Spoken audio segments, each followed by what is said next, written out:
Welcome back in. We have Aubrey Carter, head football coach at Marvin Ridge High School. Pretty good program down there in Union County. Last year, didn't have their best regular season, but they still went and won a playoff game up at Asheville. They finished 5-7 overall. How has the offseason been so far, Coach Carter, and what are the steps you're taking to prepare for August? Yeah, off season's been really good.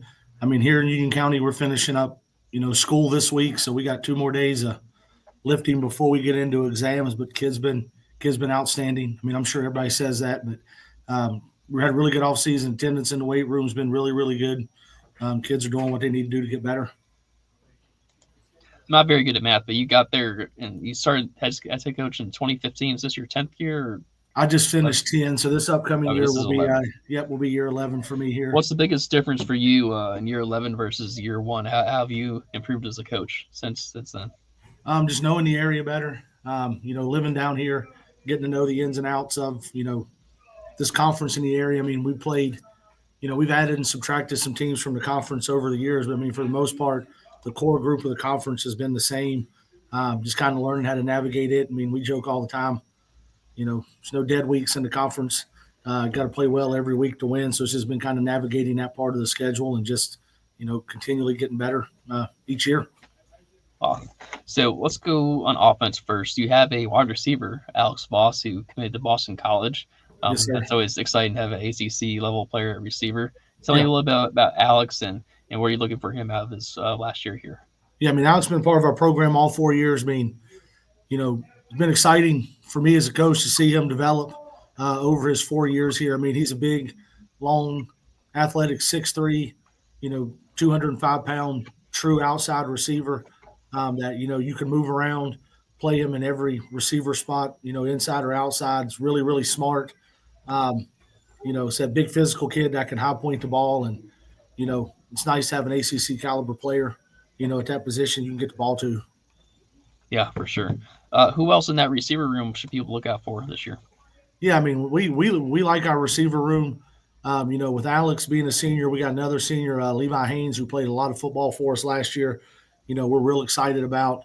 Got another senior that's played a lot of, corner and defensive back for us. Jackson McNeese is going to play a whole lot for us this year on offense. Especially with those three guys, that's our main seniors, and we got some young guys. Cooper Meek will play some tight end for us. Then we got, a couple younger guys, Tino Delicio's a sophomore for us, played down last year that we felt had a really good spring. He's got a chance to be, a really good player for us. Also. In the backfield, let's go through your running back group there.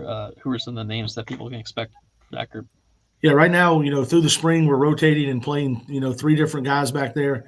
Got one kid, Cole Hawkins, played a little bit of varsity for us last year. Got a handful of carries. He's going to battle there with Zane Schumacher, who's, started for us at, safety last year, is going to play both ways. And then we got another junior, Jake Robbins, that, we're playing on both sides of the ball, also letting him compete to play there too, that we feel pretty good about the depth there, especially with those three guys. Awesome. So at quarterback, I think there's kind of a decision that needs to be made here. Who are the guys that are competing for that role, and when do you want to have that decision by? Yeah, I mean, with quarterbacks, you let them compete. The longer you let them compete, usually the better it is. We got two quarterbacks. Got a sophomore played for us last year on JV. Got a little bit of varsity run at the end of the season. Levi Kerr, we really really like. And then we got a new kid, a junior, Adam Ayoun, that played at another school that came in here that we feel really good about. Also, we're going to let those guys compete and let them sort it out through the summer and into camp. Gotcha. So up front, your offensive line is always seems to be so good. You always have good players there, and Coach Leggett does a really good job with that group. Yeah, Tell me about some of the guys that's up there that you're looking forward to blocking this year. Yeah, he's done a really good job developing our kids. Unfortunately, I know it's not not unknown. We lose all five up front, so I mean. Mm-hmm. Some of those kids that we played up front last year were 4-year starters and played 1,000 snaps on varsity. So we're going to be a little young at some spots up front, but we do feel pretty good about the depth that we have there.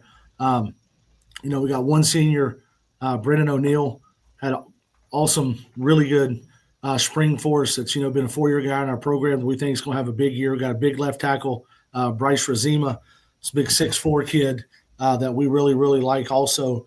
And then, on the interior, we got a, rising junior, Chris Rosano, played a lot of, at center for us this year. And then we got, a junior at left guard, Walker Patel, and then a sophomore right now coming out of spring at right guard, Colston Burnett. And, those guys, competed. We got, a few more guys that we've been rotating in there trying to build depth, but we feel good about, what we can be up front. Just need to get those guys reps and let them gel as a unit. Yeah, I was watching them, and you like the potential. Some of the kids look pretty good. They look the part. So it's just a matter of, like you said, getting those reps for them. And it'll be interesting to see how they progress. Yeah, I mean, it is with offensive linemen. They need reps together. I mean, they just need live reps, period. Especially when you're replacing 5 of them. But yeah, we like the group we got up front. I mean, they worked their tail ends off. We like the size that we have up there. Also, which playing at 7A level, you got to have some of that. Yeah, and that's the big thing a lot of people discount is how well they play together. Like who are the best guys, left guard, left tackle that play off each other well. It's a calculation of who kind of blends in the best together. 100%. Yeah. Well, so flipping over to defense, there's one guy who just really stands out on that defensive line. Manny Lewis has a bunch of college offers. He's going to be winding it down in his recruitment here later in the summer. Tell me about Manny and what he kind of brings to the defense. Manny's, first and foremost is a great kid and happens to be a really good football player. I mean, like you said, he's going to end up wrapping up his recruitment sometime during this summer, but, he's got double-digit Division I offers. As kind of a flex defensive lineman, can play inside or outside. But, I mean, he's been a 4-year varsity player for us, played up quite a bit second half of his freshman year, but he's kind of the guy that makes it go up front. I mean, he's long. I mean, he's strong as can be in the weight room, and thing jumps off when you watch his film is, man, kid loves football and plays so hard. Yeah.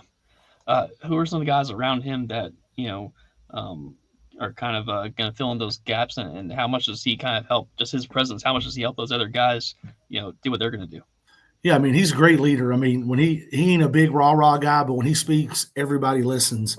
With him up front, I mean, he's obviously our leader.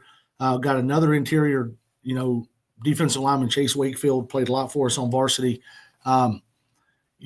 Should play a lot for us as an interior defensive lineman. And then we got some new guys, some nice mix of juniors and sophomores that we like playing two, or I won't say two, but both of our defensive end positions that we're kind of really just, seeing who fits, the puzzle, the way we want it and who fits kind of those two positions. Because one guy will stand up and play more of like a hybrid linebacker position. And then to the field, we'll play more of a traditional, or to the strength, more traditional defensive end position. Gotcha. At linebacker, I think the starter back is Evan. How do you say his name? Colcerto. Sorry, Evan. Tell me about Evan and the other guys with him. Yeah, I mean, he started for us last year as a sophomore, played a little bit as a freshman on varsity at the end of the season, but, ain't the biggest guy in the world, but, man, he has great instincts, flies around to the football. He's a hard-nosed kid. He can run, C-gap to C-gap at our level and makes tackles. But, he was excellent for us last year as a sophomore. And we're just, excited to have him back in the middle of our defense with experience, in our system. But, man, he's a really good football player. Good. How about some of the guys around him in that group? Yeah, I mean, we like our depth at linebacker a lot. We feel that's one of the, deepest positions we got. Kind of with him playing – inside the box, people know about him. Our nickel or our Sam linebacker, Brady Morgan, is going to be a 3-year varsity player. A lot of people, know about him. He's a, pretty good level college recruit. Has played a ton of good football. We're excited about him. Then, at the other linebacker position, we got, a couple guys competing for. We got kid Patrick Cunningham that played up for us last year as a sophomore, and Thomas Spicer that we really like. Specifically in those positions. So, I mean, we feel pretty good, about our linebacker depth. And we have more than just those 4, but we feel that's one of the deepest positions we got. Awesome. I think on the back end, you have some experience back. Was it three stars back there? Yeah, we do have three starters back. I mean, both of our safeties are back.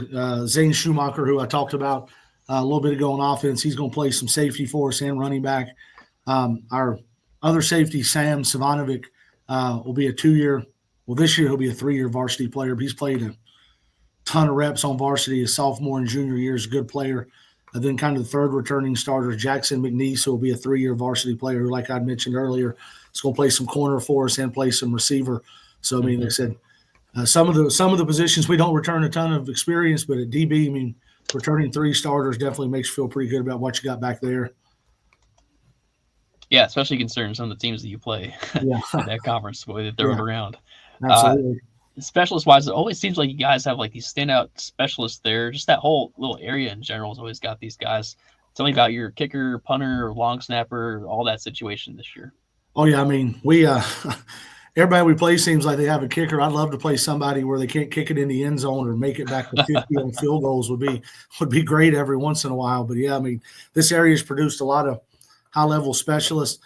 To be honest with you, we got 2 of them this year that are high level college kids. We got a 26 kicker that's a flex soccer football kid that really accelerates at punting. Hayden Retyke came out for us last year, won the punting job halfway through the season and averaged like 41.5 yards per punt. It's going to be a pretty good level college football player. Then we got a rising junior, Ford Feeling, who's kicked a little bit for us as a 9th grader, but handled field goal and kickoff duties for us last year. That's outstanding also. So, I mean, believe me, I know we're blessed. We got 2 really, really high-level kickers in our program this year, so we feel really good about the depth and the quality we're going to have on special teams.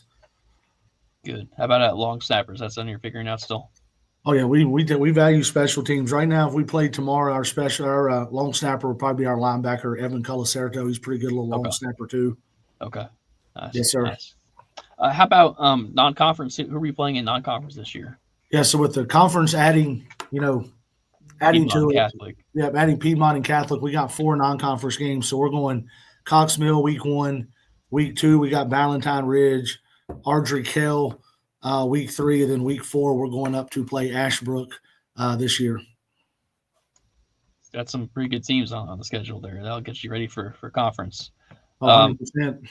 Obviously, with the changes in the conference, you're adding another county rival in Piedmont. That's always going to be tough. Then you're adding Catholic, which is just this whole other kind of entity. They do things a certain way. That's going to be fun to prepare for. Yeah. Just given a week to prepare for them. How excited are you for this new conference? Yeah, I mean, we know Piedmont, obviously well. I mean, they're a county opponent. Up until the last 2 years, they were, in our conference and got added back with this new realignment. We know those guys well. I mean, Coach Diller is doing a really good job over there with those guys. So, I mean, we're very familiar with them. And then obviously, like you said, with Catholic, coming back into it, I know with Coach Emery taking over last year, they do stuff a little bit differently than they have. But, I mean, their identity is what their identity is. I mean, they are who they are. But, I mean, we're familiar with them because, I mean, before this last realignment, they were a conference opponent for 4 years, and it seemed like we'd draw them in the playoffs again too. So, I mean, we're real familiar with those guys and what they do. And like I said, got the utmost respect for those teams joining our conference as well as the ones that we were already playing. Anyway. Yeah, it was a good league without them, and adding them in just again even better. Oh, it's deep, that's for sure. Yeah. So before we get you out of here, tell me about your staff. Those guys with the helping you out every day. We already talked about Coach Leggett a little bit. Yeah. Can I go through all those guys to help you out? Yeah, I mean, we got had a little bit of staff turnover after this year. I mean, I've been fortunate, as a staff for the better part of 5 years. Like, we haven't had any staff turnover. I mean, we've had the same guys, for a long or extended period of time. But we did have a little bit of staff turnover this year. Obviously, you mentioned Coach Leggett's our O-line coach. Our defensive coordinator, Coach Nam, ended up retiring from coaching and, moving down to Florida. So I promoted a guy on staff, Chris Gibson, who knows the system inside and out, was kind of Coach Nam's right-hand man. Got 2 guys that, one really specifically does defensive line. Marcus Douglas has been on staff with me 7-8 years. Brandon Moore is going to help with outside line or nickel and rush defensive end. He's been on staff with me, I think, 4 years now. Coach Gibson's going to handle linebackers, and then my 2 DB coaches are brand new guys. that I was fortunate enough to bring in. They're North Carolina guys, but we're able to get them in from out of state, Braxton Jones and Marlon McCory. On the offensive side of the ball, I mean, obviously, I call the offense and do the quarterbacks. Leggett does O-line, and then I got a former player, John Arthur, who played for me when I first got here, is going to handle running backs, and then got a Union County guy who used to play over at Sun Valley.